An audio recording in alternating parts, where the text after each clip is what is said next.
Hi అందరికీ. ఇది mulberry చెట్టు. దీని నుంచి పండ్లు వస్తాయి, తినొచ్చు మనం.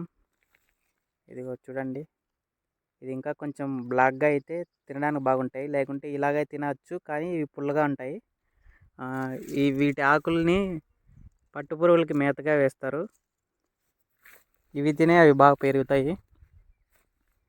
ఈ ఫ్రూట్స్ వల్ల హ్యూమన్ హెల్త్కి చాలా మంచిది, మంచి బెనిఫిట్స్ ఉంటాయి. ఈ ఆకుల్ని పశువుల మేతకు కూడా వేయచ్చు. ఈ చెట్టు ఇంకా బాగా పెరుగుతుంది, పెద్ద మాన అవుతుంది. ఈ మధ్య హైదరాబాద్లో ఫేమస్ మల్బరీ మలాయ్ అనేది. ఇది వీటితోనమాట చేసేది. ఈ ఫ్రూట్స్ని రాగా తినచ్చు, ఇలా పచ్చివి తిన్నా ఏం కాదు. ఇవి కొంచెం టేస్ట్గానే, కొంచెం పుల్లగా ఉంటాయి, కొంచెం టేస్ట్గానే ఉంటాయి. ఇంకా కొంచెం బ్లాకిష్గా అయితే ఇంకా కొంచెం స్వీట్నెస్ ఉంటాయి. వీటి వల్ల బ్లడ్ షుగరు ఇవన్నీ కొంచెం కంట్రోల్గా ఉంటాయి. It's better fruit for human.